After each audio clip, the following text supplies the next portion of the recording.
Hi. Okay. Good morning. All right. Thank you so much, ladies and gentlemen, for tuning in tonight in this conversation that is meant to better our continent. We have indeed guests who are experienced in a number of fields, more specifically in the field of the discussion today or tonight, depending on the place where you are. Let me give a start by observing a few things that are in line with the theme of the discussion today.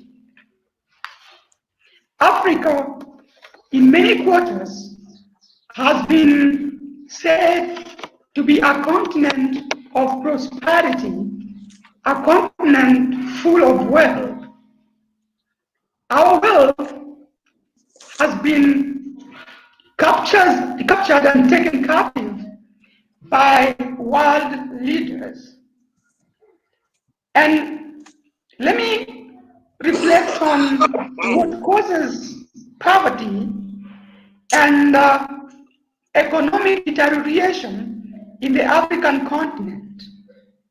One of the causes of scarcity of economic deprivation or underdevelopment or poverty is scarcity of resources.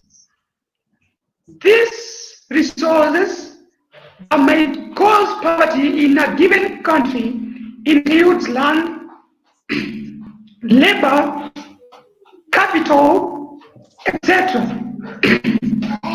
When these things are limited in relation to their demand and economy cannot produce all what people need. Taking a reflection of this scarcity of land,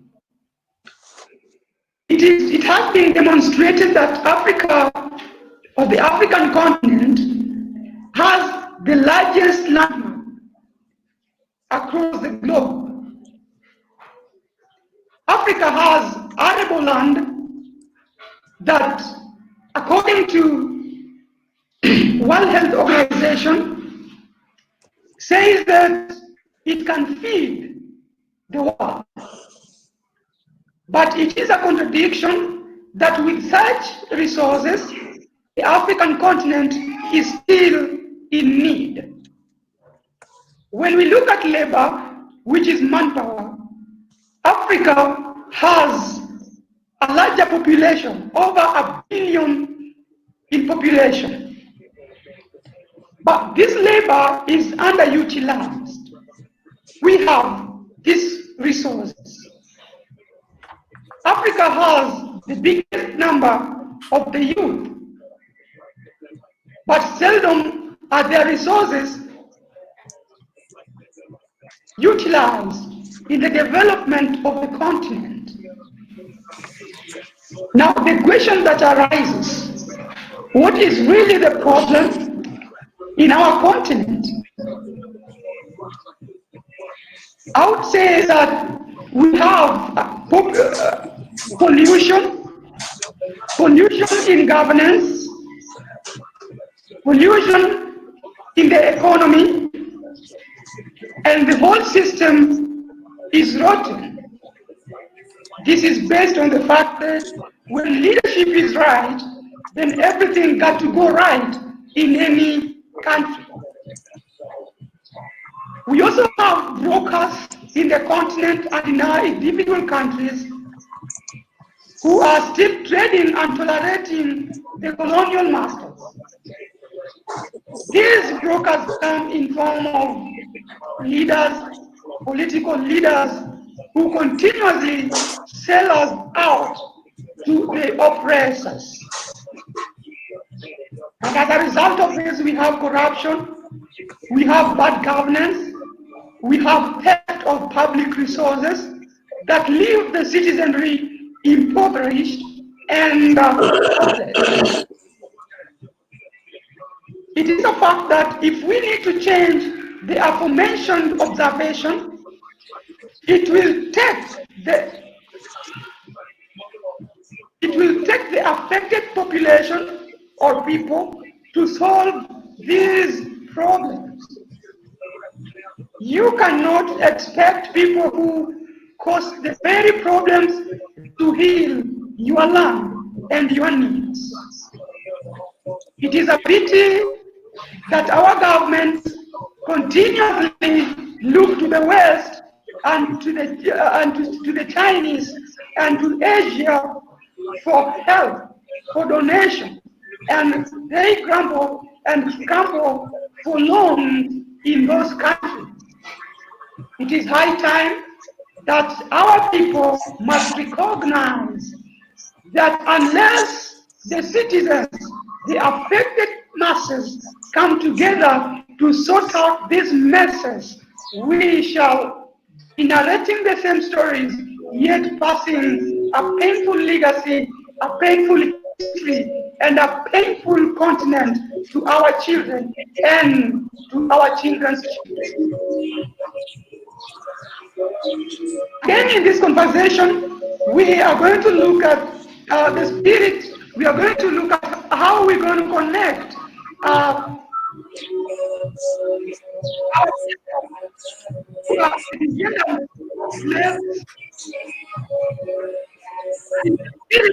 connecting children of the indigenous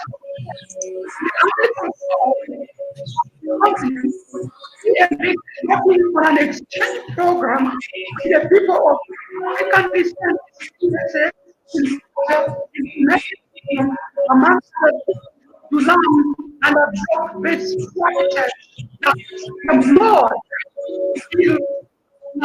the African country.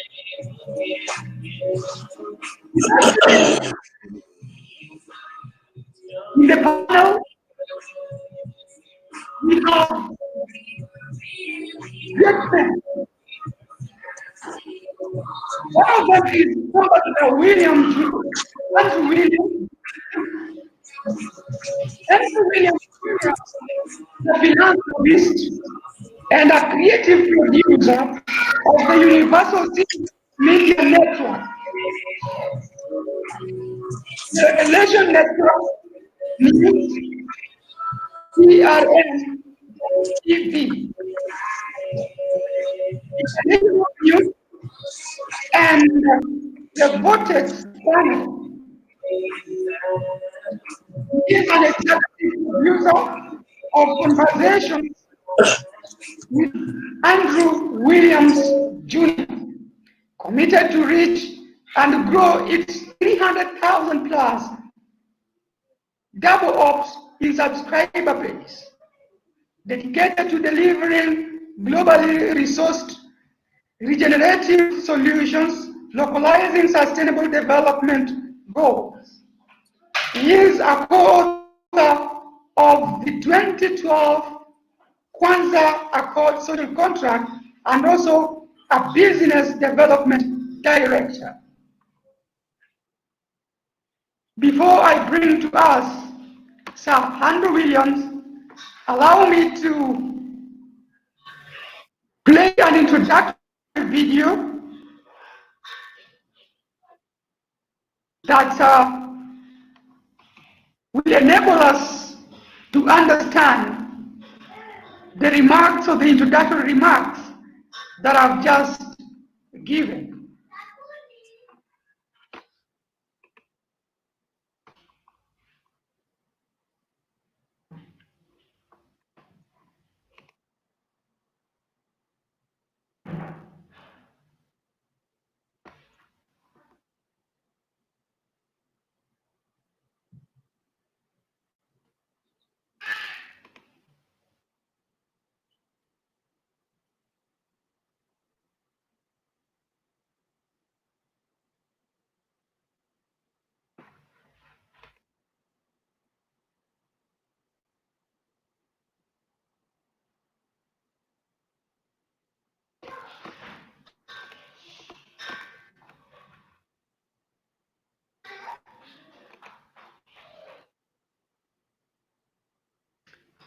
As we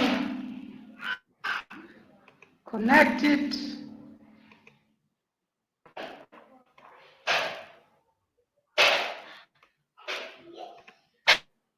And as we share,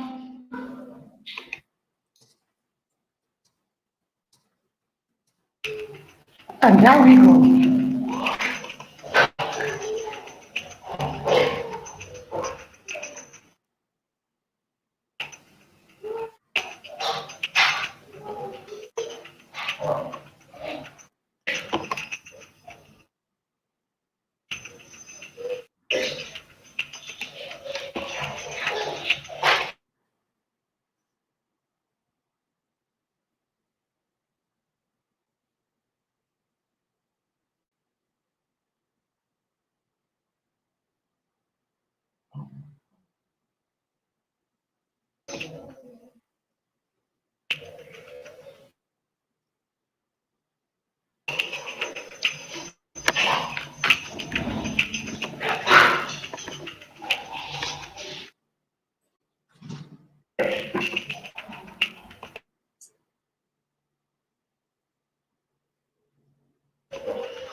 Wow, thank you so much.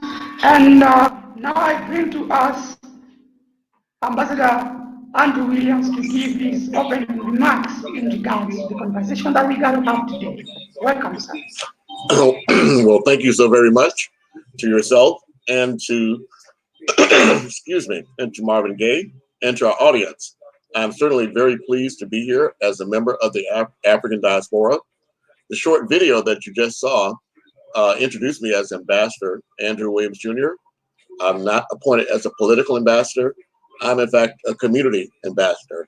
And so I stand here representing all of your brothers around the world, and I stand ready to have a conversation with you.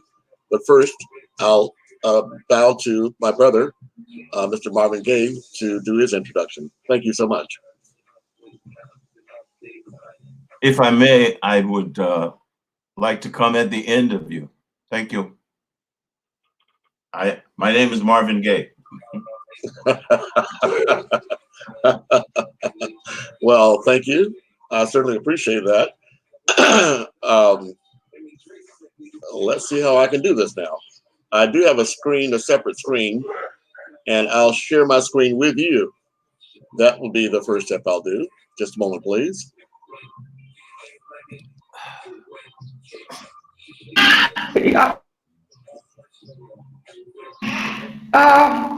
Now let me bring to us Mr. Marvin Gaye,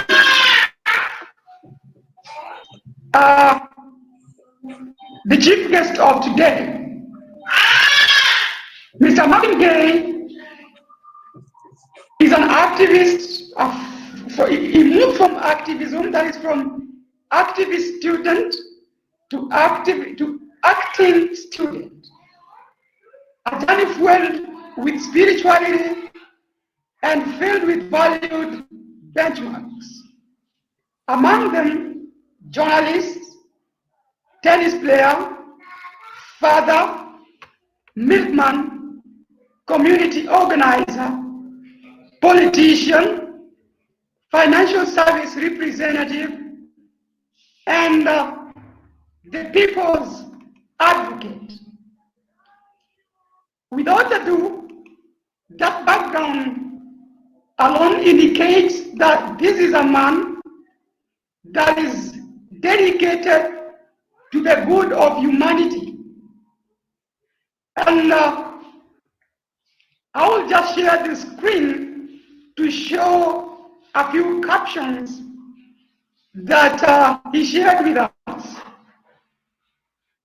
And in this level of introduction, I will just ask Mr. Marvin to take us through a few of what is projected on our screens.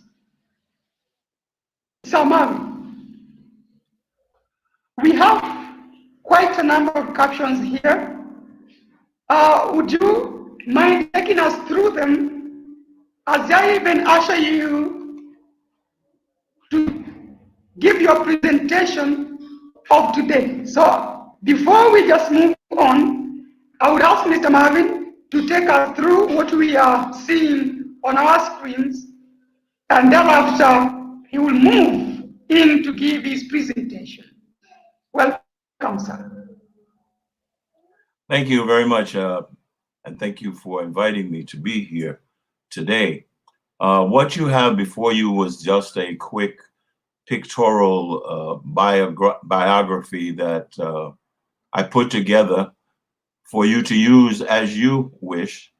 Now, I have been introduced, so if we're going to get into the discussion, I would like to do that. And hopefully get started after Ambassador Andrew Williams III. Was it a junior? Well, it's interesting because the name Andrew Williams Jr. is actually not a name; it's a title. Is that right? Okay. Yes. When I was 6 years old, I had the choice of what names I would choose, and so I chose the name Andrew Williams Jr. So there is no senior nor a third. Wow.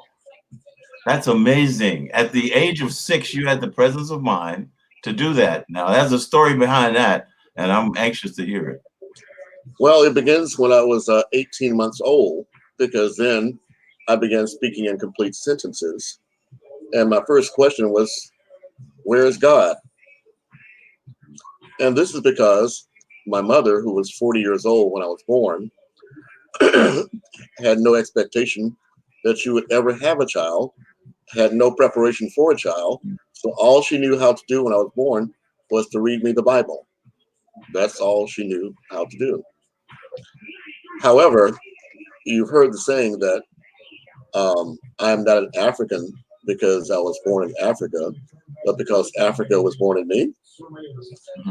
But in my case, I was conceived during the time that Ghana was winning its independence, and Martin Luther King was traveling to Africa right before the All Africa People's Committee that led into the formation in 1963 of the Organization for African Unity, which in 2000 was transitioned to what we now know as the African Union.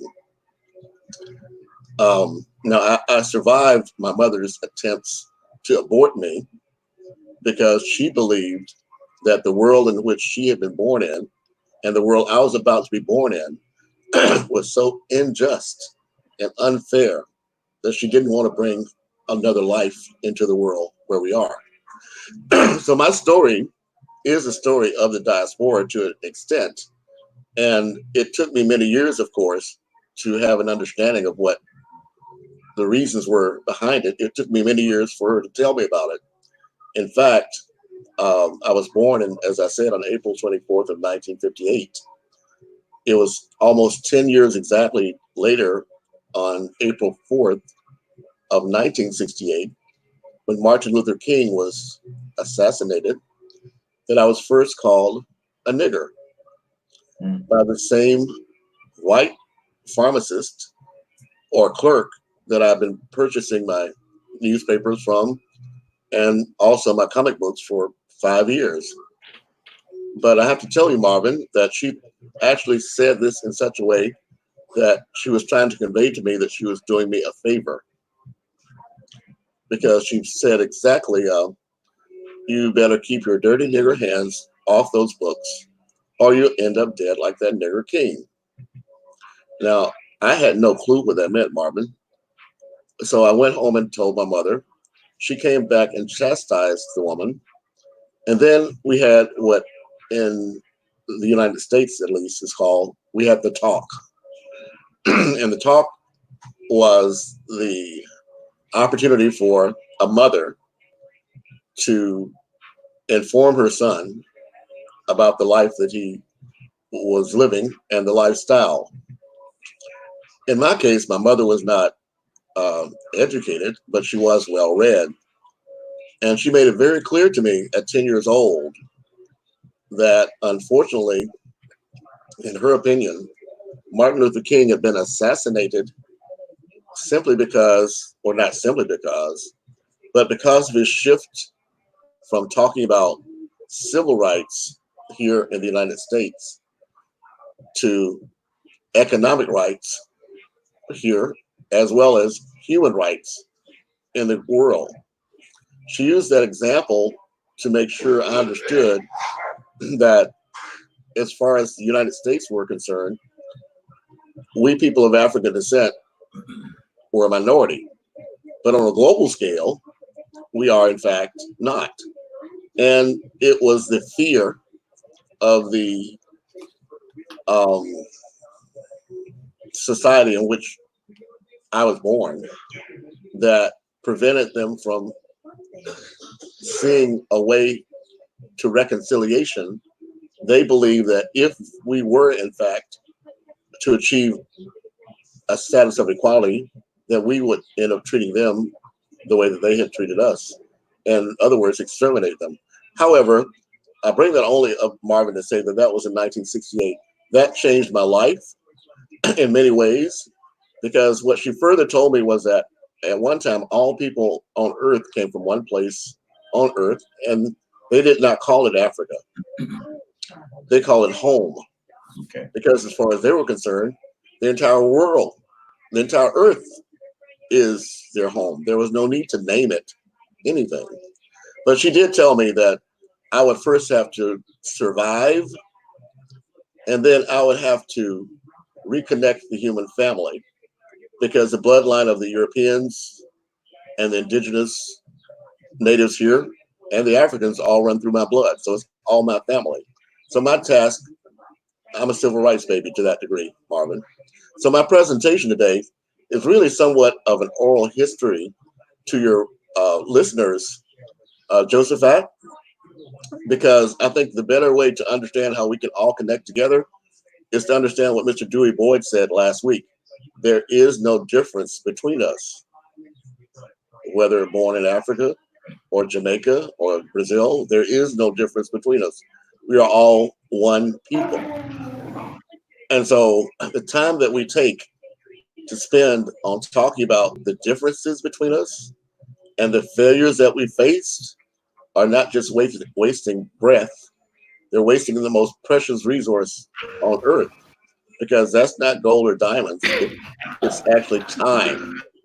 So it's that time that I'm committing here to you, Josephat, and to you, Marvin, and to the people that are in the audience now and that will be listening henceforth, because I actually am making a clarion call for you, Josephat, Moses, to step up Yes.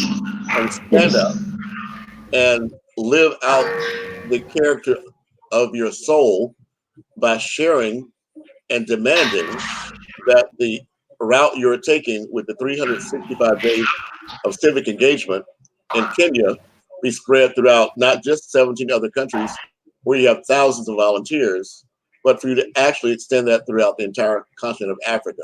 So that's my clarion call to you. And I would like to you take my time and explain to this audience exactly what that means. Thank you so much. Thank you so much for that. And as we are committed to this, we've given ourselves, our lives to this cause, and we shall not betray the cause, because we know that we are given this opportunity at this hour, at this time, in this century, in this generation, to correct the ills that have happened in our generation, in the past generation, and we shall not allow those ills to be passed on to the next generation. We are planting this tree now. Let the coming generation enjoy the fruits of the tree or the seeds that we are planting today. So, Mr. Marvin, allow me to bring you forth.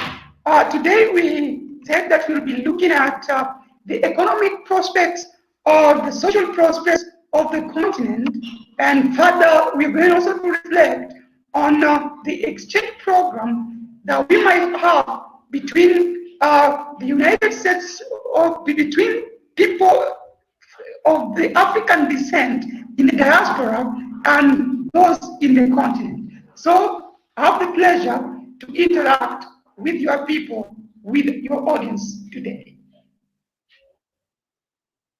Thank you. Thank you. I enjoyed listening to Ambassador Williams' remarks, and I look forward to meeting him personally, face to face. We've talked on the phone a couple of times over the last couple of days. I just wanted to echo his sentiment in some other words that my beginning point right now with this discussion is to first dispel the myth in some cases and the misguided assumption in some others that we are different, that we are not family. We definitely are family. If you're looking at me here, I call this the mirror test, when you can see yourself.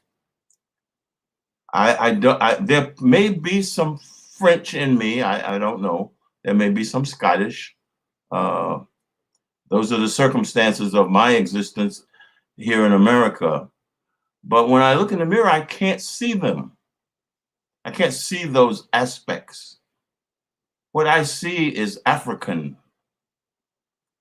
There's no mistaking where I come from in this world. I'm of the African people, as are the people in India, as are the people in Mexico, as are the people in the Caribbean, in Haiti. There is a visual relationship, a visual continuity that exists between us. And that's where we all need to start recognizing and appreciating that connection. I play a lot of tennis, as you may have picked up through some of that pictorial. And I have some friends from Africa there who I cherish and enjoy seeing them and interchanging with them, because I see their presence as an opportunity for me to connect to a place I've never been, to my home.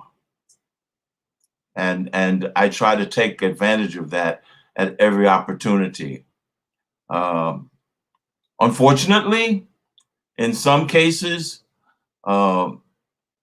the Africans from the continent who I find here in America too often abandoning their rich heritage, or it appears that they are. I don't really think they are abandoning it, but it appears to me that they are abandoning their rich heritage to do just what my generations and my forefathers had to do here in America, and that is assimilate to get along. I don't see Asians assimilating to that degree because there is a place called Koreatown here in Los Angeles. There's Little Italy in major cities in America. Everybody else is proclaiming their identity with pride, except my people. We want to hide our candle under a bushel. And we've got to stop that. We've got to stop that. Not to stay too much on that. My subject, as Joseph gave it to me, was how can the Africans on the continent be of benefit? I'm rephrasing it a bit. How can they be of benefit to the Africans in the diaspora? And conversely, how can the Africans in the diaspora be of benefit to the Africans on the continent? Let's start with organizing, because we We have problems. Oh boy, we got problems beyond numbers that we can't count them all. But when I get in a discussion with one or two other people who look like me, the conversation quickly descends to our problem. I've lived my life trying to get that conversation to rise to the point of focusing on solutions, solutions of what we need. We know the problems oh too well. We don't ever need to talk about the problems that we have again, and that's that we can put that in a lot of other different categories as well. We don't need to talk about the problem. What is the solution? What can I do here? Okay. Now, Joseph had mentioned that there's the largest landmass in the world, contiguous landmass, is in Africa. That's why everybody else is rushing to get there. Because not only is it large, it's rich with the vital minerals and resources that human beings need, that human beings must have in order to live. I guess that's why we sometimes characterize it as the Garden of Eden. The whole continent is the Garden of Eden. It is rich with everything. You don't have to ask for anything. Drop a seed and it will grow. The landmass is there. The labor pool, manpower is there. I'm hearing statistics about the population of Africa. Over 50% of the population is under the age of 25. Now we're talking about 1.34 billion people. That's a lot of numbers. I can't even. I have difficulty when I'm trying to write a billion out. But it's a lot of people, and over 50% of them are at the productive stage of life. But the production is not happening because we've been dispersed all over the world, even on the continent. And when we are dispersed, we are weak. We get taken advantage of. Let's think about a rope.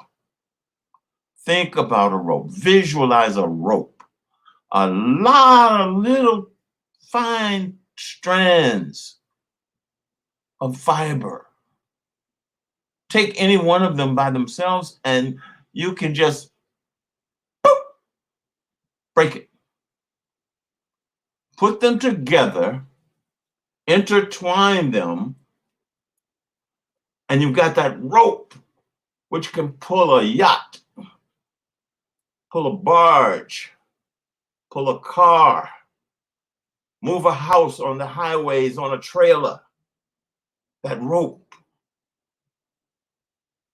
when you get it together, it's high time we get it together. Because in this country of America, people who look like me are now afraid of jogging. If you're running down the street, you might be mistaken for someone who just looked into a vacant house. We got to get it together, people. So with this landmass and with this labor pool, what do we need? What's the logical step? Let's organize. Let's pull those little strands, those little fibers together. That's called organization, and you end up with a product called a rope. I am here today because I see this effort as a giant step toward organizing. And organizing we must. We got to stop agonizing and start organizing. And we've got to do it yesterday. Now, the next step, and I might be a little ahead of myself, but I want to cover this point. We can't organize until we recognize who we are. There are too many of us attempting to disassociate with this effort that we're trying to build. Well, to those who think that you are not a part of this group, I say, look in the mirror. Do the mirror test. And if you see Ireland,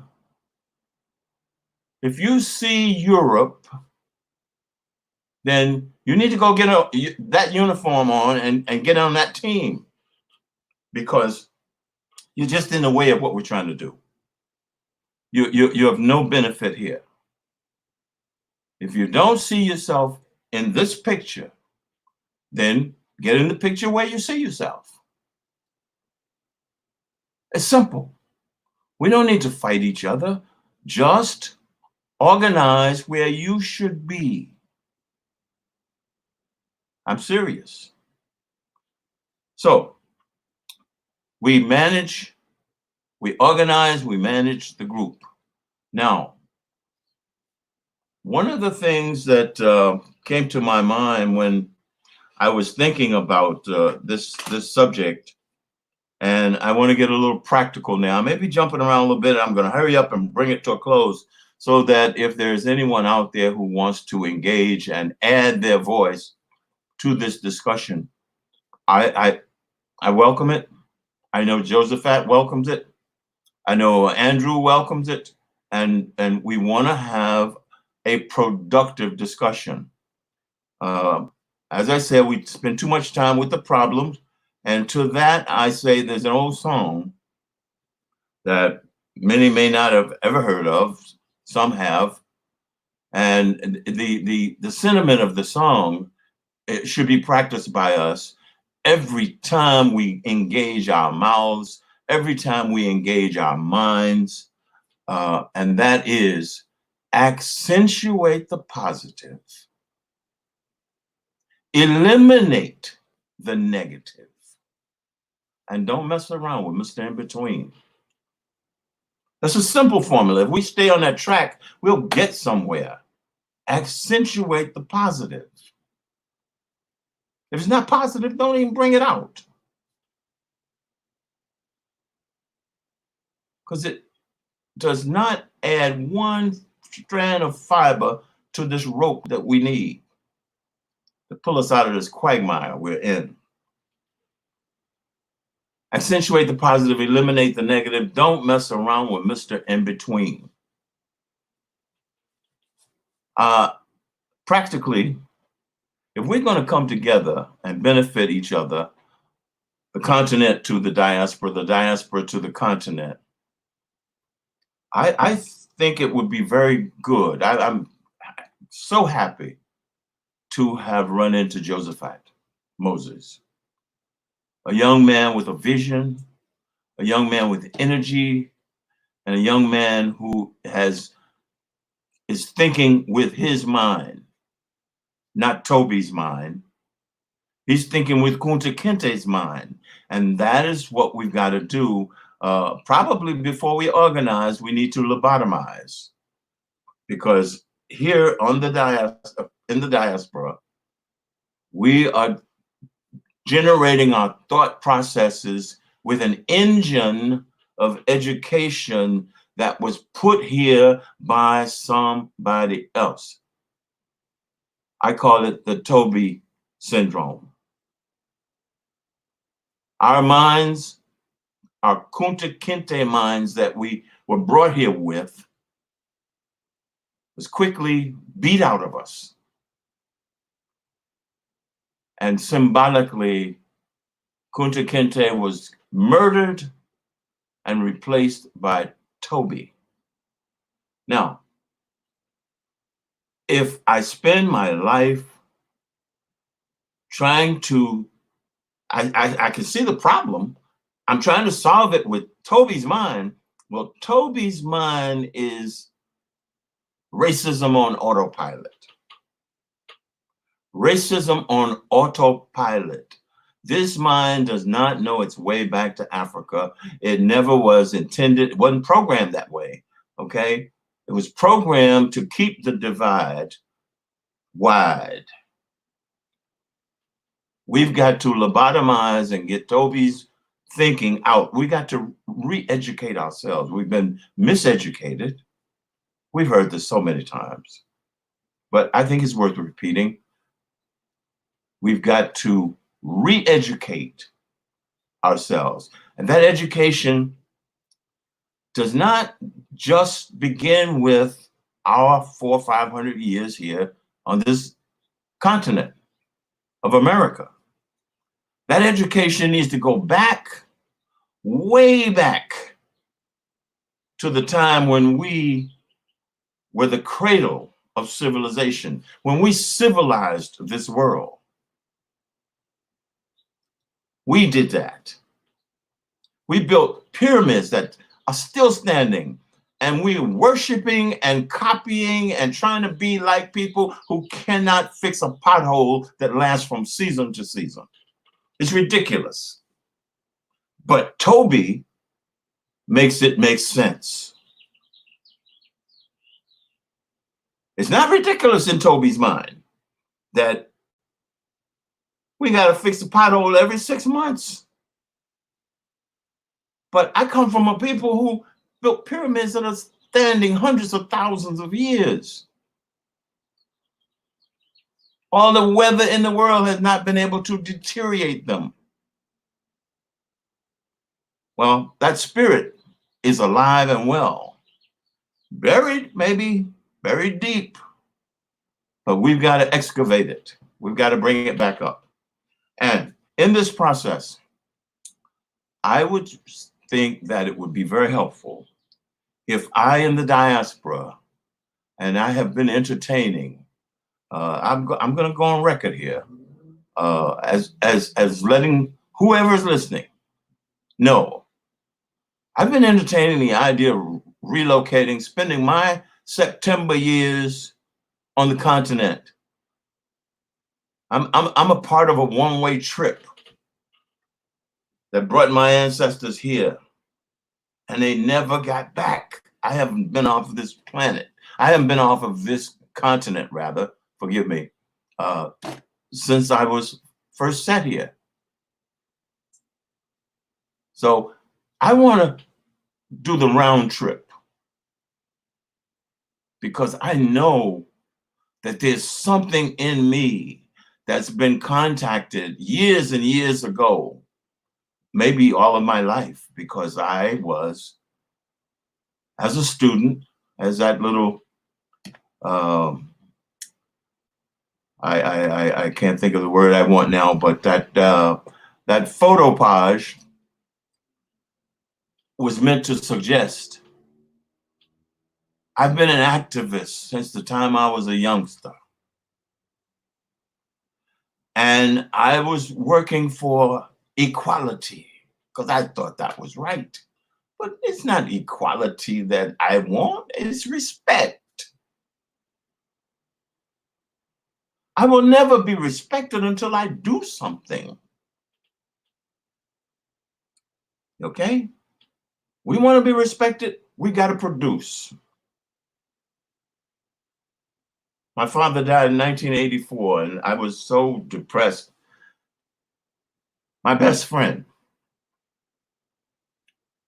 For the longest time, I was depressed. I was functioning. I was a functioning depressant. And I said, Lord, what am I living for? What makes life worth living? Why do I feel so down? What makes life worth living? And one night in my sleep, through rays of light, the answers came to me: giving, producing, loving. Giving, producing, loving. I grew up in the church, and the Holy Triumvirate is a part of me. The Father, the Son, the Holy Spirit. The revelation said that the Father gives, the Son produces, and the Spirit loves. The voice said to me, if you don't have all three of these things, you're not living. If you're not giving to somebody or something, you're not living. If you're not producing something, you're not living. If you're not loving somebody or something, you're not living. To make life worth living, we need to do all three of these things. Any one of them missing, and we're coming up short. So we have got to produce. And in so doing, now that I've connected with someone from the motherland, I think the next thing I would want to do is make a permanent connection. I don't have to go to Africa. I don't have to move to Africa, okay, to connect to Africa. But an indigenous family or an indigenous individual can help me to bridge the gap. I can begin to understand a different way of thinking, and there is a different way of thinking. What I have discovered in my thirst for knowledge is that I come from a people who put the emphasis on we, not me. The emphasis is on the community, not the individual. I'm doing a little bit of acting. One day in South Florida, early in my career of the last 20 years, I'm sitting on the set, and one of the other actors started talking about how important the individual is, individual rights. And I had not read this anywhere. I had not seen it anywhere consciously. And I began to sing in debate that the individual is the least important element of our existence. The individual is only two instances that individualism takes place. And that's when I'm conceived and my DNA is established. That is individual. There's no one like me. There's no one like you. That's an individual moment. But once we pass that moment and go into the process of birth, I'm in communion with my mother. I go into instant communion with my mother for 9 months. I come out of that and I go into communion with a family, a father, a mother, a sister, a brother, cousins, aunts, uncles. I move from that to communion with my classmates. I go from there to communion with my coworkers. We live in communion the whole of our lives, except that brief moment in the beginning and that individual moment at the end of this existence, where we check out of here by ourselves. We don't do that with other people. We check out by ourselves. That's a communal, that's an individual moment. Everything in the middle, everything between those 2 points is communalism, tribalism. Okay? We are called to community. This is why we are here, to strengthen the community. But we've been captivated by a people who believe in me, me, me, me, me. I'm important. It's all about me. I don't care if you get yours or not. I'm gonna get mine. That's destructive by its very nature. We've got to stop trying to copy it. We are the original people. Why are we copying these people? Why not go back to our original selves? Why not tap into our Kunta Kinte? Why not tap into our Ubuntu? Okay? And realize that I am because of you. And, you know, I am the descendant of two preachers, my grandfather and my father. I've chosen not to declare that because I gave up on institutionalized religion. I didn't give up on God. Never. I understand the power and the nature of the Creator because God is within me. I am a representative. When children are born, they become representatives of the Creator. They become co-creators. So I need to stop preaching and just end my discussion right here and open up the floor for questions or give it back to the host. Josephat, thank you so much.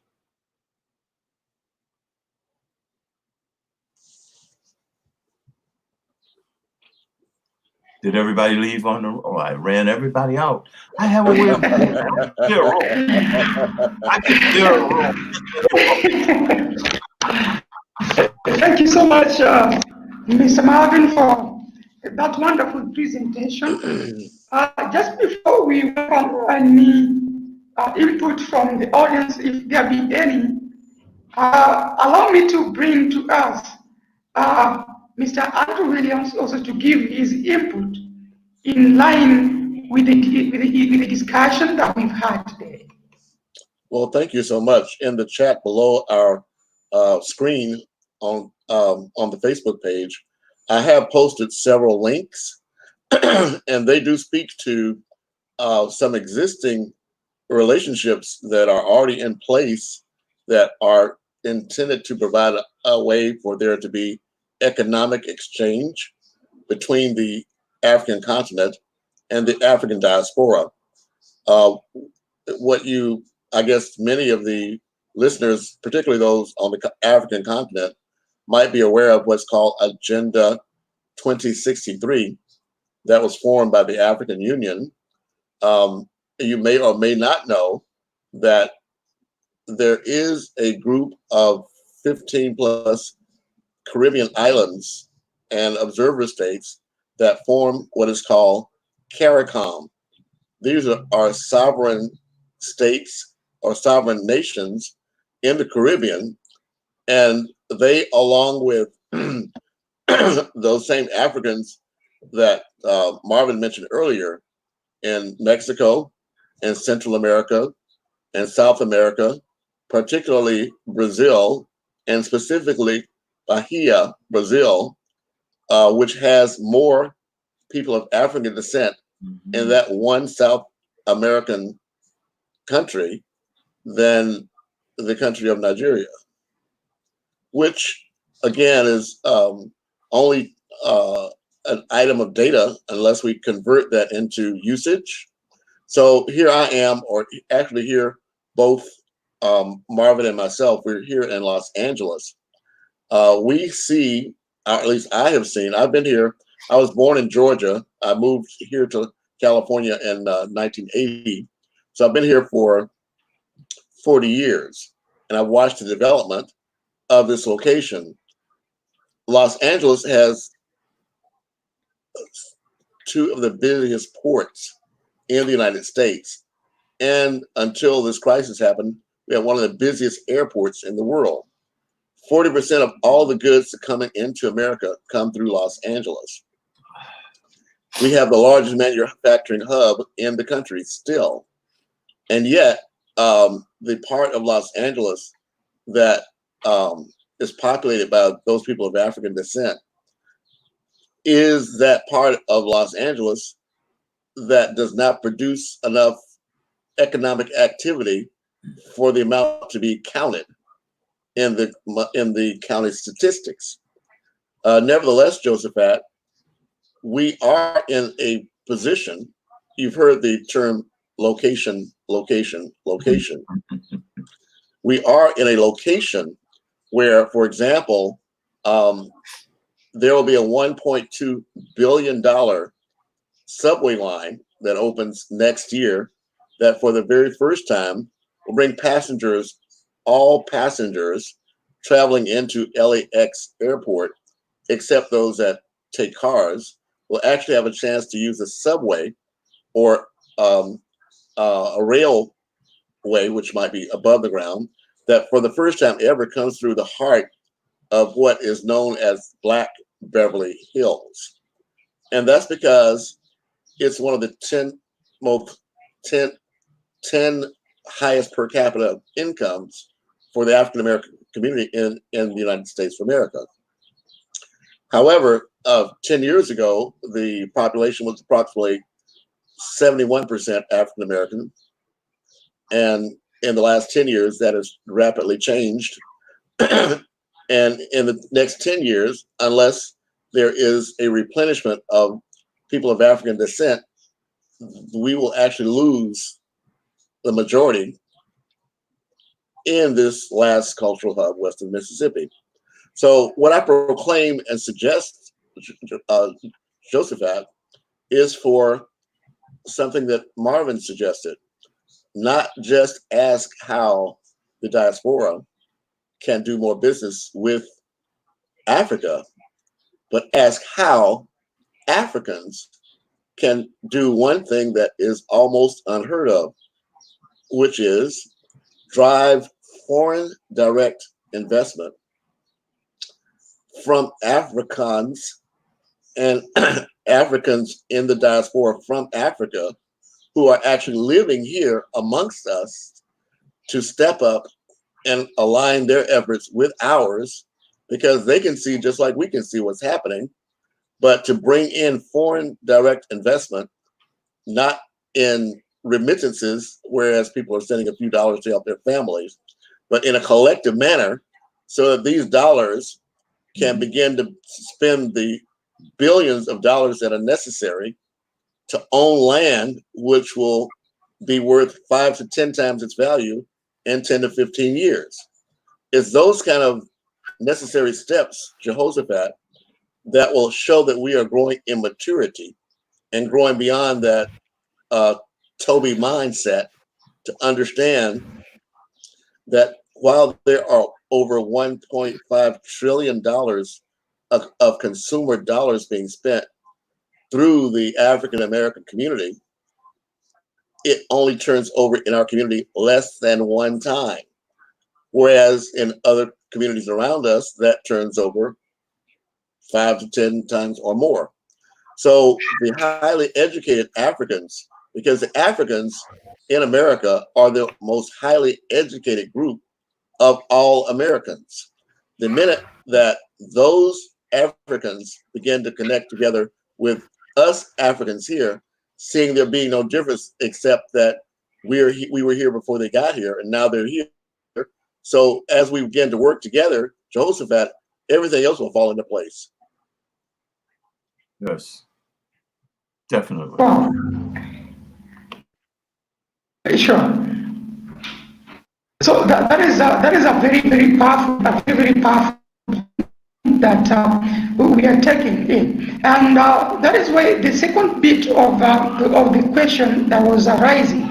Actually, somebody has just texted and has asked that. How do we get these opportunities? Because an example of the coffee farming in Kenya, for example, The government has established various structures through which the trade of coffee is done in London or in New York City. Now, how can the common citizens cooperate with the Africans in diaspora to get the market for their produce? Because the system that is there as of now is exploitory, is exploiting the farmers, and is not benefiting the farmers directly.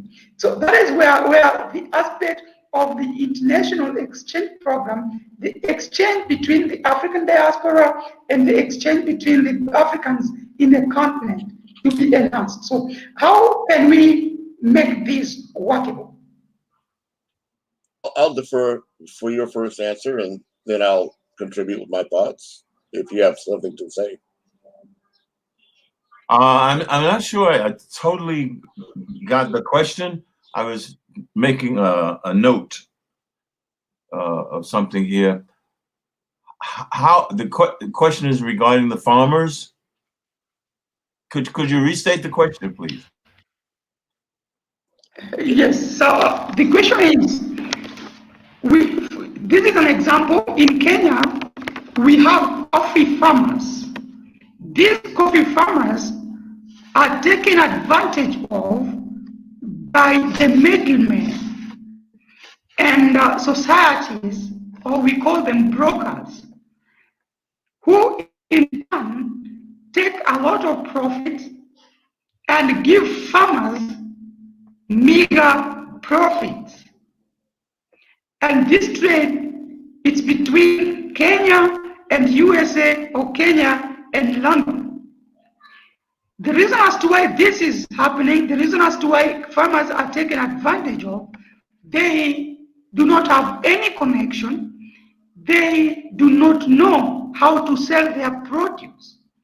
Now, the aspect of the exchange program, of course, we have our brothers and sisters, people of the African descent in USA, in United Kingdom, in Canada, where most of the African produce go to. Now, can there be an exchange program where people operating in different industries can cooperate or can have a meeting or an exchange with people from the other side of the continent or in the diaspora, for them to be able to sell their produce profitably? Okay. Can there be an exchange? Yes, there can be. Yeah. Dr. King had a quote that a lot of people have never heard of, so I'll drop it here. It's the one that's my most favorite of his quotes, and that is that anything is possible if it doesn't matter who gets the credit. Anything is possible if it doesn't matter who gets the credit.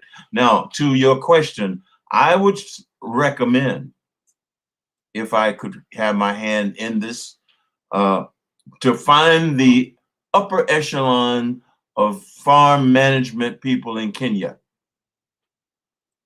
Okay, they are the leaders, whether they're good or bad, they are the leaders in farming in Kenya.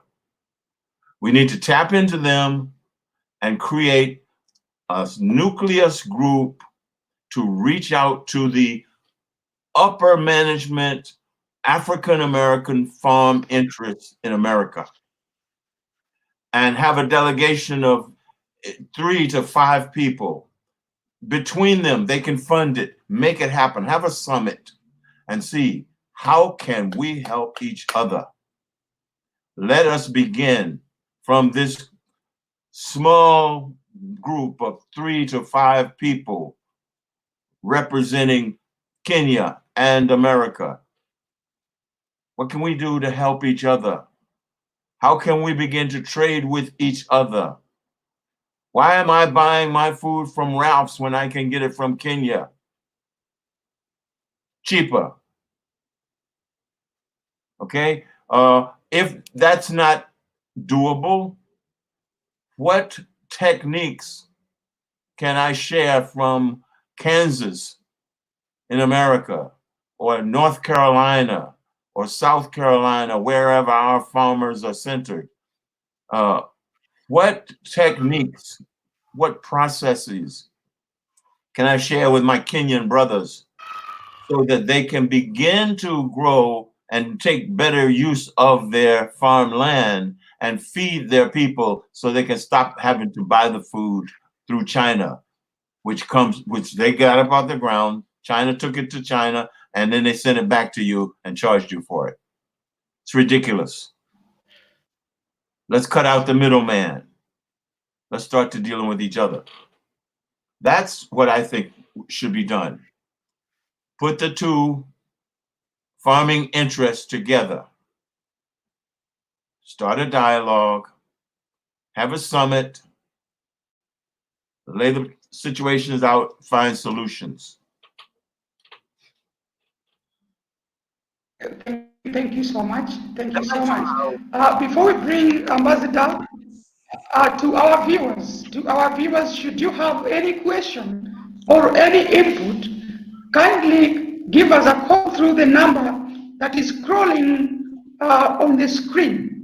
Give us a call through the number that is scrolling on the screen should you have any question or any input. Yes, Ambassador. Yes, I would like to share my screen for a very brief demonstration that will give you a background. But I would ask any of your viewers that are on Facebook to look in the comment section below the screen. In 1982, there was passed here in the United States the Export Trading Act. And just to let you know, Josephat, just when this pandemic got started, I was in the process of taking the first step towards establishing an export trading company based on these same rules and regulations. What happened in my own research here in the United States, as I said, I was born in Macon, Georgia, and there is a historically Black college and university in Georgia called Fort Valley that was closest to my home. I graduated with a 3.65 average, so I was eligible for a full 4-year scholarship to this Fort Valley State College. But when I visited the campus and went into the library, the books there were 20 to 30 years old. And when I went back to Macon, the local Mercer University, the private university, their books were 2 weeks ahead. So I decided the route for me to take would be to find my way through the American economic system so that I would understand, and becoming an entrepreneur or salesperson, that to me provided the one way out of economic servitude. But more than that, for myself, I was looking for solutions like the Ubuntu. You know, I am only who I am because of who we are to each other, right? So in Macon, Georgia, there were only 2 Black-owned businesses at that time. One was a funeral parlor, and the other was a service station, only for me to find out later that they were managed, they weren't owned, right? So I say that to say that I undertook a journey to learn how the American system worked. And just as you are suggesting, as I said, I understood that I was born here in America to learn everything I could to be able to reconnect with my family in Africa. What I found was the nation of the United States has in fact disenfranchised its own citizens of its own kind in order to keep us disenfranchised. And so even in 1975, only 3% of America's businesses actually did any export trading at all.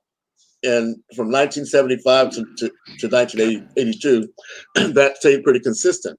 However, I bring this up to say now, they did create a mechanism called a certificate of review, where any United States citizens, whether it be an individual, a business, a farm, a nonprofit, or whatever, can enter into an agreement with foreign-based entities to have a trade agreement that amongst yourselves that is protected even beyond the Freedom of Information Act here in the United States, as long as the United States Trade Administration approves the arrangement between the parties involved.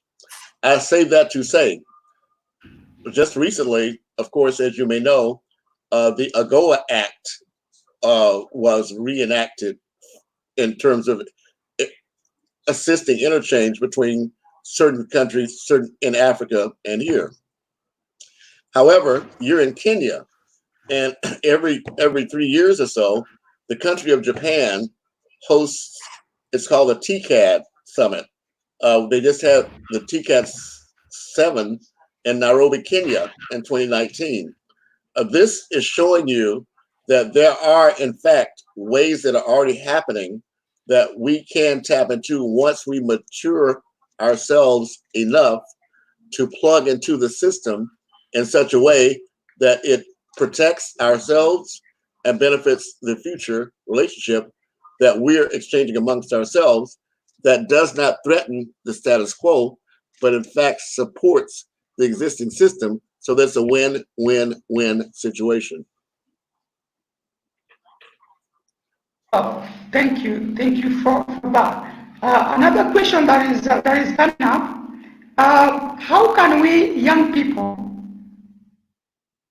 thrive economically when the systems of running business, agriculture is defective? There are no seeds, there are no fertilizers, and if they are very expensive. Getting licenses to do business is expensive. How can we thrive when the system in place is oppressive? Well, go ahead, Gary. Sorry, Marvin. Yes, please. Since I'm the senior and my thoughts may flee from me faster than they will from you, let me get it out while I'm thinking about it. Yeah, right. I had a thought a few days ago now. If I were in Africa, what would I do? Okay, well, how could I start a business? And you tapped on it, Joseph, when you talked about fertilizer. Okay, I'm looking at videos every day, all night, just looking at different parts of the continent to see what I can discover.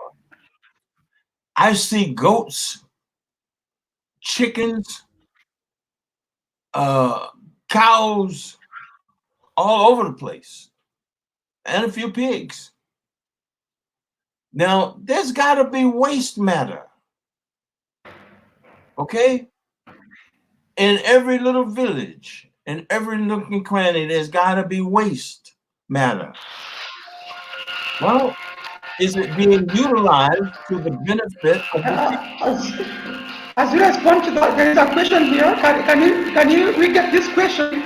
Then we incorporate with the rest. Yes. Hello?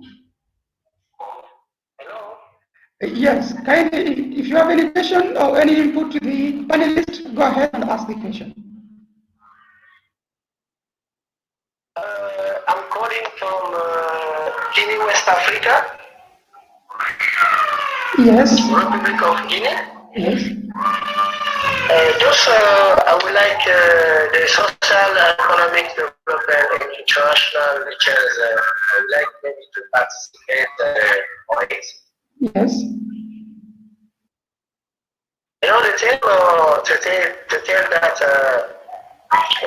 I was born in Africa. Yes. But Africa was born in me. That is interesting to me to know that where over the world you be, if you are Africa, you have to be, you know that buying resource came from Africa. Yes.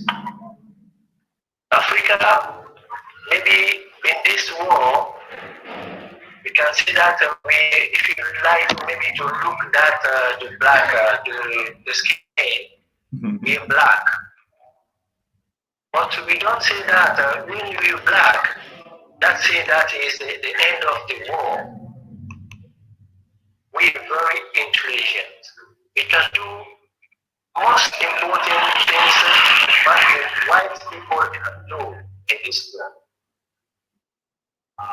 And we have to organize ourselves to be a team to go ahead.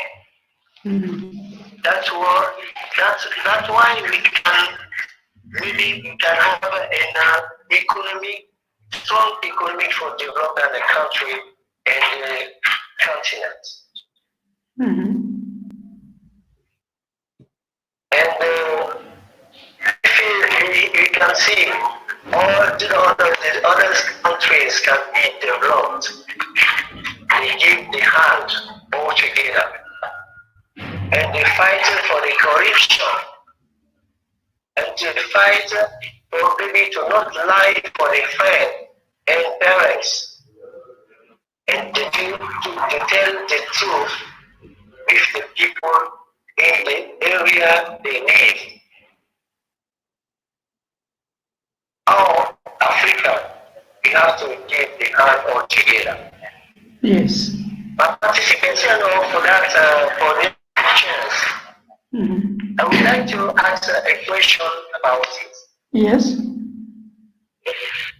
And if the African can develop without not the reform with the white people, what we can do now to organize ourselves for that? That is my question. Can you ask the question again? My question is to say that Yes. we African people, Yes. we're fighting for our rights to be strong. Maybe one day we can be African unite. Yes. You understand? Yes. If we want to develop, to make our economy develop, economic maybe can be strong in this world. Without not helping about the white people, what we can do now? Thank you for the input and for the question. Mr. Marvin, did you get it? I believe I did. But what can we do to strengthen ourselves? And I think he answered the question. We can unite. You know, we need to unite around some common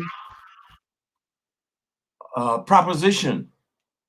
Yes. And maybe the common proposition is that I'm here in Los Angeles, but my ancestry goes back to Africa someplace.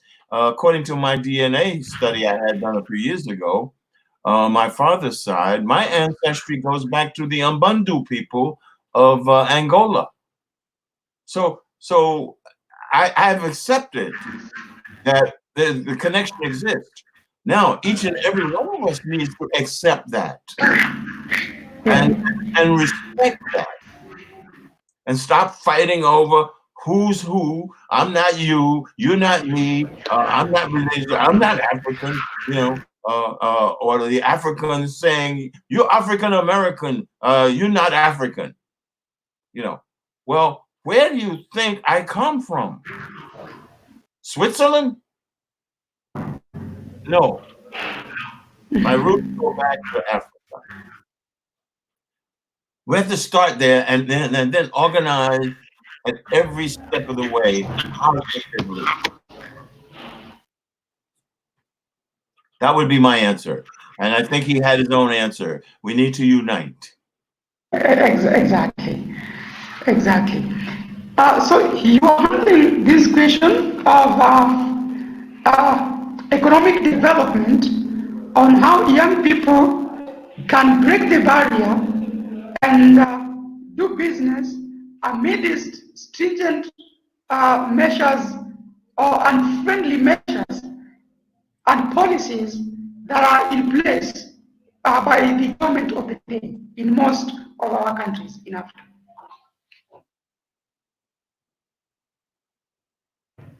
Andrew, you want to kick it or you want me to start?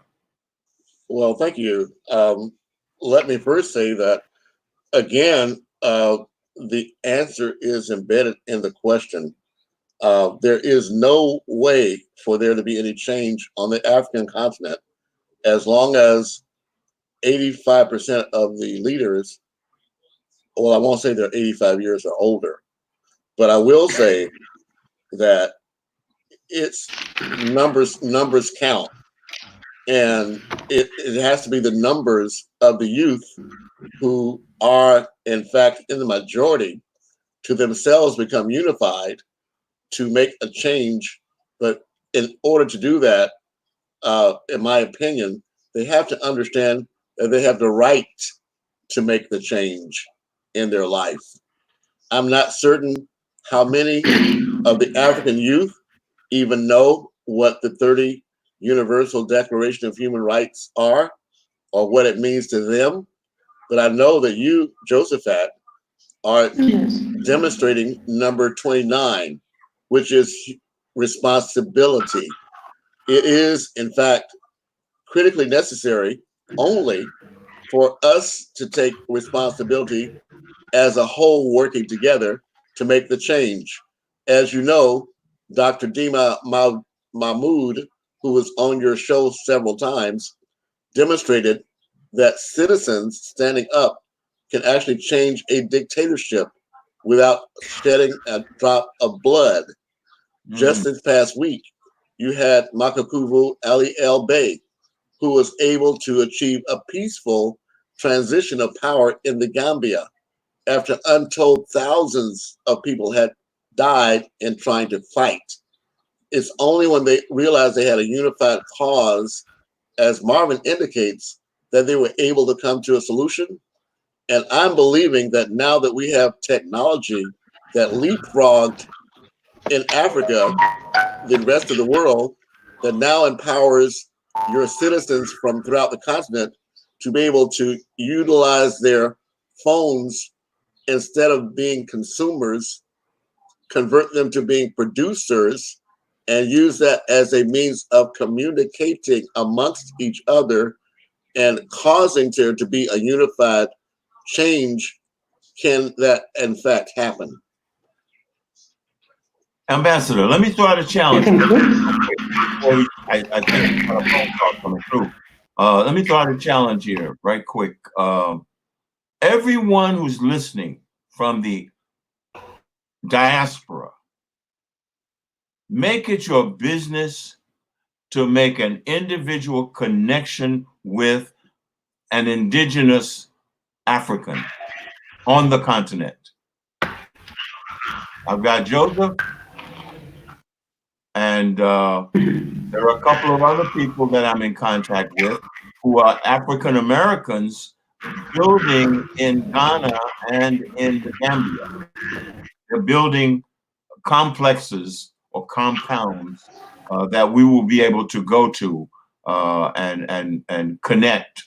But I don't want to go and just connect with another American in the continent. I want to go and connect with the people who are there and become a part of their life and have them be a part of mine.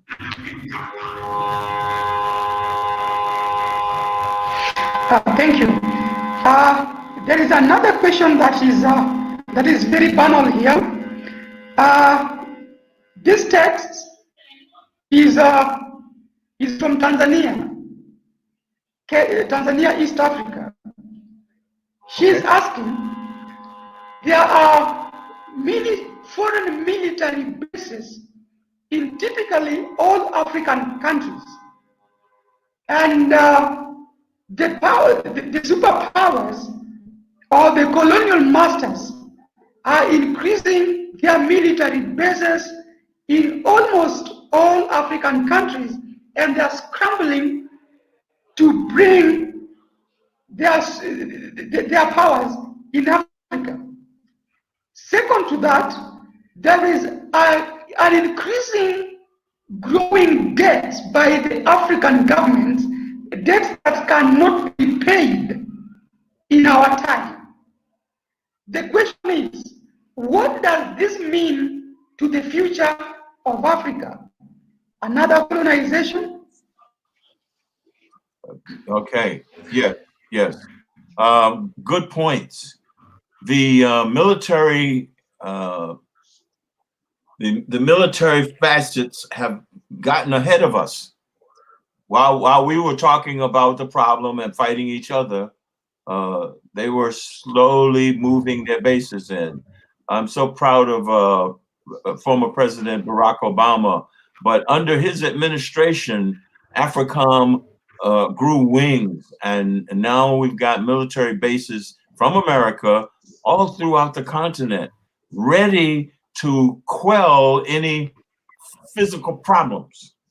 Now, we got to play a smart game, and we've got to avoid being physical problems. We've got to be intellectual, and we've got to organize in spite of these things. It has happened, and as I said, let's stay positive. It's a negative that it's happened, but let's move in spite of it to develop ourselves as best we can, to stretch that rope, to add more fibers, little tiny fibers to that rope and make it stronger. We can't we can't pluck our fingers and have those military bases leave. I understand China is moving military bases into the continent. They're out in front of us. But if we can get to the grassroots, if we can educate the people to begin doing and advancing themselves, I believe we can strengthen them to a point where we can boycott these foreign interests that are coming in. You know, we've got to try to establish ourselves alongside, unfortunately. Well, Joseph, I would say that the first thing we have to do is actually do an assessment of the situation. And this is a perfect example of that person that's in Tanzania utilizing this technology now to share information through this medium with people around the world who otherwise would have no clue about how rampant the situation is. But then the next step is, as you say, well, what can we do about it? We have to first understand during President Obama's during Barack Obama's Barack Hussein's presidency, as you know, many of the policies and procedures that he passed and put into place are now being thwarted and uprooted. And as Marvin indicated, there are a lot of decisions that were made that actually work to the detriment, not just of Africans, but also to African Americans. It's just in my opinion, a reflection of a timeline that almost exactly mirrors the decolonialization of Africa. Because as the first African countries achieved their independence here in the United States, first John Kennedy was assassinated, then President Johnson moved in to pass a quote civil rights law, but then the welfare laws and regulations that they put into place that criminalized the formation of family units in the United States, in the African American community, by primarily buying them out and preventing there being a male in the household with a woman who was receiving welfare benefits from the government. Otherwise, he would perhaps be not just evicted, but thrown into jail. And then that would trigger the hidden flaw in the 13th Amendment that supposedly granted emancipation to all people of African descent, except for those convicted of crimes. So here we are now. One of the directives, the executive directives that President Obama executed was Presidential Directive number 8, dealing with with U.S. aid. What it did was it actually converted us from a methodology supposedly of quote giving away money and aid to not just Africa, but any other undeveloped country, to aligning that with a trade for aid exchange. And so and also here in the United States, there's Presidential Directive number 6, a national preparedness plan that essentially align all of the fire departments, the police departments, the civil defense, the national defense, all those supposedly are now all integrated so that we are able to connect here in the local community with our own neighborhoods to connect together with the national infrastructure. These are realities that exist. But again, it is a numbers game. On a regular, ongoing basis, the civil rights and voting rights of African Americans are being eliminated at a faster pace now than perhaps 20 years ago. One example is that in Florida, over 400,000 former inmates won a lawsuit and were granted the right to vote. And yet here we are almost 3 years later, and that's still tied up in the laws, tied up in the courts. But again, once you have a unified mind in that all of us are conscious and working towards the solution together, only then can I see there can be a solution. For example, in the upcoming election, it will in fact be likely again the African American vote that tilts the favor one way or another, not necessarily only in the presidential election, but all politics are local. So here in Los Angeles, for example, in the last mayoral election, only 8% of those African Americans that were registered to vote actually voted. So again, it is a situation of where it's only when we are utilizing the tools at our disposal to use those to communicate and plan amongst ourselves that we can begin doing what I call nation building 101. Yes. And what the Honorable Louis Farrakhan referred to as creating an operational unity, where it's not just us standing hand in hand together singing Kumbaya, but we're actually going in with a concerted plan of action and looking beyond the next paycheck, but looking down for the next 5,000 years, for example. Because as Makakuvu El Bey mentioned to us, in the Kemetic calendar, September 11th made the 6,671st year in the Kemetic calendar, while we're still talking about 2020. The minute that we align ourselves with our own unanimity, as the other caller said, regardless of what color your skin might be, or shade you might have, the reality is that everyone on earth is of African descent. So to the extent that all of us who align ourselves to work together will get something done, then in fact, we will get it done. Mm-hmm. Mm-hmm. Well said. Thank you.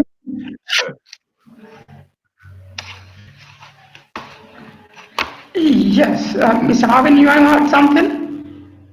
No, I was just waiting for the next question. Yes. I agree totally with what the ambassador just said.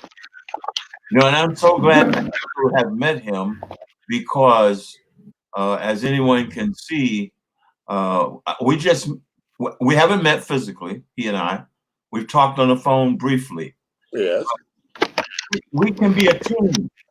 We are a team. We are a team. There's nothing stopping us but us. Yes. He's the yin, I'm the yang. Now, there is another question. Excuse me? Yeah, there is another question. There's another question? Yeah, there's a question here. Okay. This gentleman is from Kenya, and he's saying that economic development relies on political sanity. I don't know if you're able to get what I'm saying. Economic development is greatly dependent on political sanity. Most of our countries in Africa during the electioneering period, there are cases of voter buying, bribery, to the extent to which people who get elected to the office are people who are corrupt. The citizenry needs civic education to set up proper governments. Without educating the citizenry, then development that we require in the continent will not be achieved. The question is, what is the African diaspora doing about bad governance in Africa? About bad government in Africa. Okay. I'll have to ask if I could go first this time, sir. If I may. Yes. Yes. So you yourself, Josephat Moses, are aware that I have been conducting an ongoing campaign for many years, because while I do not believe in, condone, or support 100% of the work, policies, or objectives or outcomes that is that occurs as a result of actions by the organization that's named the United Nations, it is, in fact, in my opinion, the only organization on earth that can provide a methodology for the marginalized countries and people to be able to have a seat at this table instead of being on the menu. Now, by that I mean the United Nations itself, of course, as you know, at one time it represented only the European countries. But as the African countries came into existence, the balance shifted. Again, I have to thank my sister Dima Maud, because I previously said that Kofi Annan, well, let me say it the right way. Kofi Annan, the first sub-Sahara African to lead the United Nations at a very critical moment in time in the shift from 1,000-year period to another. In 2000, a very small number of representatives in New York sat in the basement of the United Nations and decided what would be called the United Nations Millennium Development Goals would be. Now, there's a side story to that.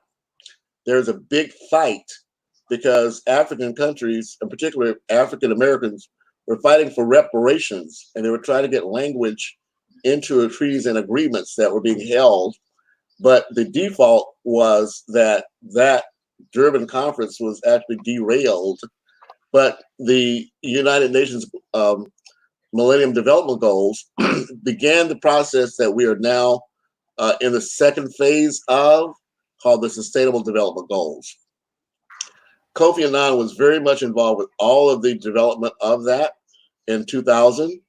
And he was at the World Economic Forum in Davos, Switzerland in 1999. And he announced the need for the major multinational corporations who had up until that point been paying no heed to the negative and adverse consequences that were being caused around the world because of their actions, whether that spread that came from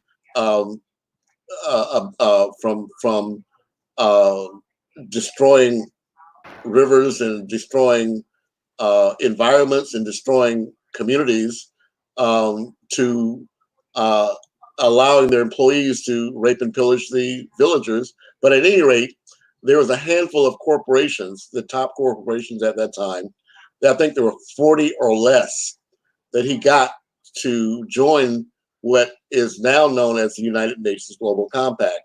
It was formally announced on July the 26th of 2000. So we are fast approaching the 20th anniversary of that agreement. That dealt with originally 9 principles dealing with 3 aspects. The first aspect was human rights. The second aspect was labor, and the third aspect was the environment. Now, I say all of this to say because by 2003, Kofi Annan had added the 10th principle called the principle of anti-corruption and transparency. So as you may know, the Kofi Annan Foundation has regularly published the list of illicit flows that are coming out of Africa into primarily Western, specifically Swedish, Swedish, British, and American and offshore companies that have been ongoing. So my intent, and I must say that it was in 2009 that I did have the opportunity to sit in on this successful negotiating team that secured the country of Senegal as the underwriting sponsor for the United Nations Millennium Awards that was held in New York. That was my first exposure to the ramifications of what I believe could be a game changer. But it was not until 2014, as president of 5 Points Youth Foundation, no, I apologize, it was 2011, when I became a lifetime member of the Black Emergency Managers Association in Washington, D.C., who are already members of the United Nations Global Compact and afforded that to their members, that it showed me a way that I believed that we as non-business civil society could, in fact, utilize that platform to attract, manage, and mobilize a large enough number of members to hold accountable and balance the multinational corporations. Because what happened is that those same 40 original companies grew now to be 10,000 of the largest corporations in the world. They claim they're the largest corporate social responsibility organization in the world. However, there are only 3,000 civil society members. Now that includes not just non-governmental organizations, but also labor associations, business associations, educational institutions, corporate social organizations, and cities. So the objectives that I laid out in 2015 was a 5-year plan to take this first 5 years of the Sustainable Development Goals and hit a target. That target at that time was to double the number of civil society members to hold accountable the major multinational corporations. Now that gap has grown, so that my specific plan is for us to recruit free of charge for civil society members to join. So the idea is for us to recruit at least 8,000 to 10,000 new members of the United Nations Global Compact between now and December 31st of this year, to give us again a balance of those 10,000 major multinational corporations. There are multiple end results. One of them would be to actually win a table at the next or an upcoming World Economic Forum, much like Oxfam has done. You may recall Oxfam has been holding the World Economic Forum accountable because they've been invited to the meetings and they speak. Of course, many claim that that's a dog and pony show. However, the founder of the World Economic Forum, Klaus Schwab, also had ghostwritten a book called The Fourth Industrial Revolution. That book set out the transition that we're now seeing with all the rapid mobilization of not just biological developments and technological developments, artificial intelligence. All those things are, in fact, not just the jobs of the future, but they are the future. So it is now our opportunity for us to have our children to jumpstart the future generation by us taking advantage of the existing infrastructures that we can control, and thereby control, let the tail wag the dog for a change. Mm-hmm. Thank you. Thank you so much. May I speak to that question? Please. Yes, go May I ahead. speak to that question, Josephat? Okay. Yes, yes. Corruption is one of the problems, one of the many problems that we have. In America, we have corruption. We've got hashtag 45 leading us. Oh, what a corrupted path he's leading us down. We have to deal with corruption. We have to exist alongside it. It's there. I don't know of a country or any political entity that is not corrupted. Corruption exists. Now, what do we do positively? We educate our people from the grassroots. Let's start there. To the viewer, make sure that the grassroots people understand. In America, we all understand the problem. We're experts in the problem. But now don't ask for the understanding of a problem without a solution. And one solution, just one, could be that the people from the grassroots develop a proclamation of confidence. Okay, I've heard of a proclamation of no confidence in leadership. Well, in the case of that we're dealing with, I think it needs to be a proclamation of confidence. Be the leader, good, bad, or indifferent. They are the leader, and we need to stroke them, realizing that our head is in their mouth. Our head is in the lion's mouth. So we need to put up a proclamation letting them know that we have confidence in them. And in this proclamation, you can list your expectations of the people. List some reasonable expectations of the people that they would like to see at the end of 12 months. Okay? And at the end of 12 months, the grassroots people will give a grade to how the leadership has met this proclamation of confidence. Mind you, I'm trying to keep everything positive. Once we get the grade, they either fail or pass. If they fail, if we give them a failing grade, the people are giving a failing grade, the people then put him on notice that he has 18 more months to come in compliance with what the people want to see as progress.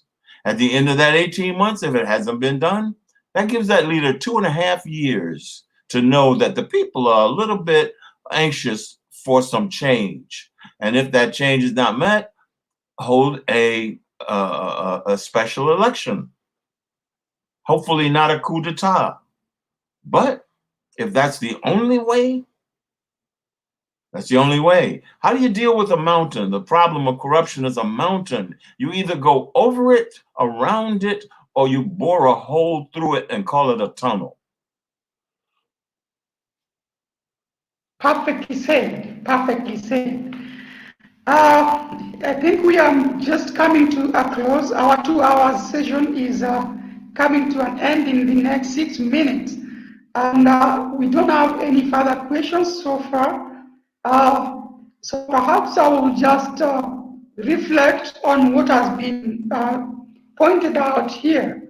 The greatest learning point that I'm getting here, number one, as Mr. Marvin pointed out, that if we want to be respected, we must produce. If we want to be respected, we must produce. Now, in that matter of production, I believe that each and every citizen living in the African continent and abroad must drive the wheel of production. As it has been pointed out continuously in this conversation, we know the problem, we are suffering the consequences of the problem, but now we have the mandate to action the solutions to those problems. The second point that I'm getting out here with is that we got to learn how to give. Without giving, we are not living. And anybody who gives, it means that there is a person who has produced already. By giving, we'll be supporting our local enterprises.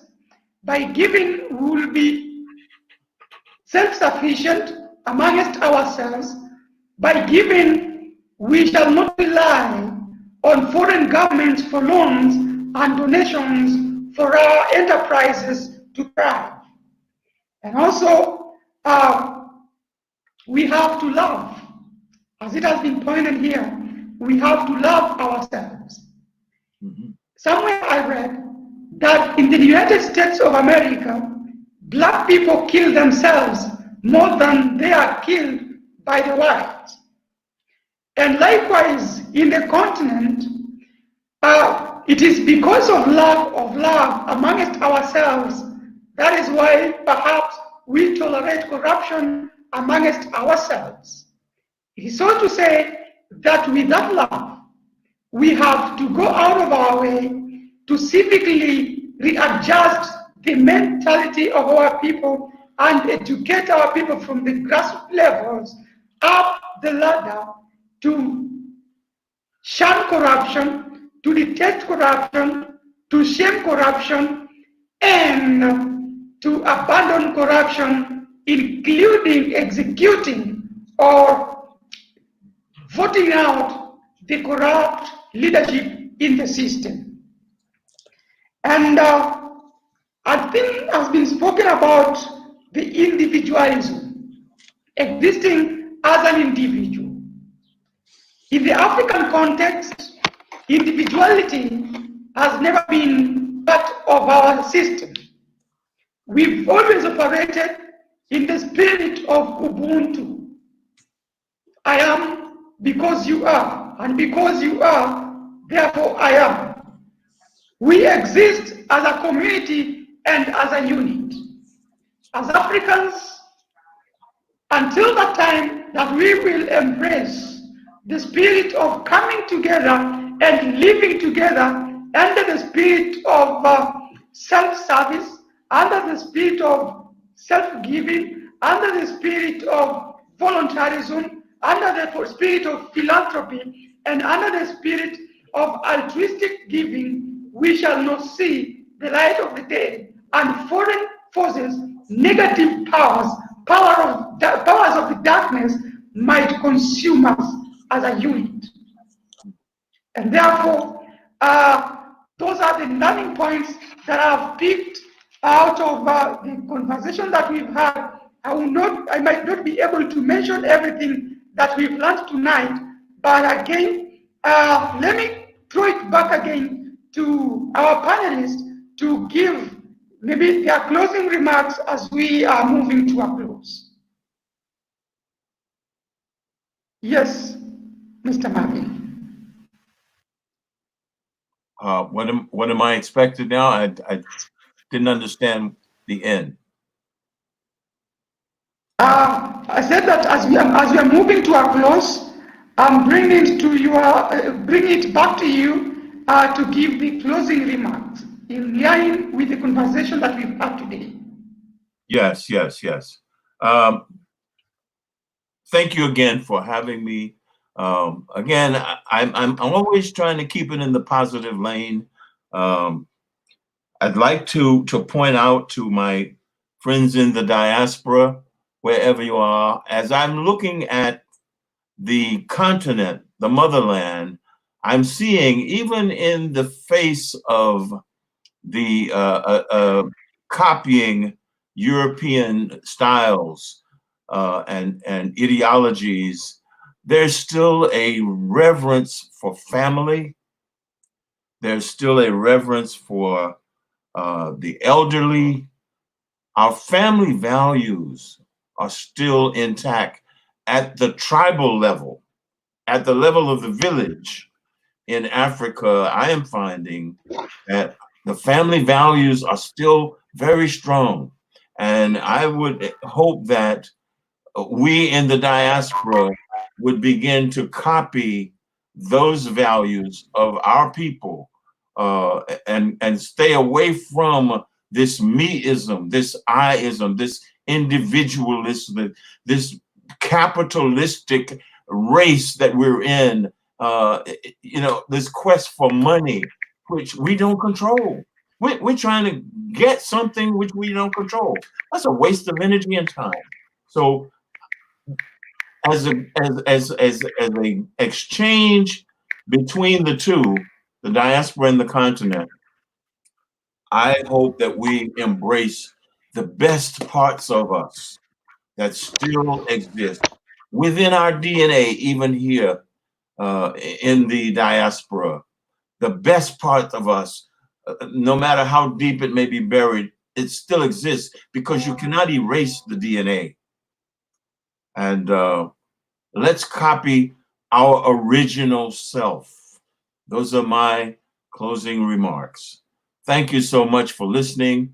I appreciate you, and hopefully we can join hands and work together to produce something. Thank you. Thank you. Yes, sir.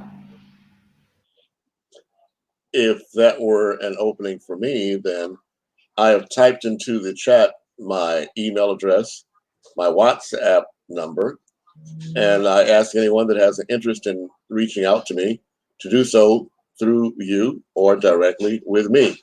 I do want to say again that we have the solutions not just in our hands or in our faces, but in our hearts, because you, Josephat Moses, have demonstrated that volunteer spirit that you're asking others to join. I just ask you to connect that spirit with the available resources to you and attract others like myself who have limited knowledge that can help you to cross that last quarter inch. But at least I believe you're certainly well equipped to attract the expertise you need from the diaspora to help you to close that gap. So I look forward to working with you in any way I can to help you achieve that goal. And not to upstage the ambassador, but just one last thought I had for those of our viewers and listeners who think it can't be done. Just think about the snowflake.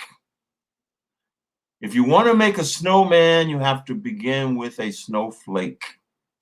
And like a snowball rolling down a hill, down the side of a hill, a snow-covered hill, it's growing.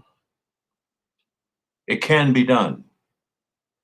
And as Dr. PLO Lumumba, Professor PLO Lumumba says, it can be done, it will be done, and if it is not done, we are done. Wow, what a powerful way of finishing up. Ladies and gentlemen, I'm very grateful for your support, those who tuned in, those who asked the questions, those who gave their comments. We're very grateful. In the spirit of Ubuntu, we say power. In the spirit of coming together, we say power. In the spirit of revolution, we say power. Until we meet again next time, we are together. Shalom. Peace.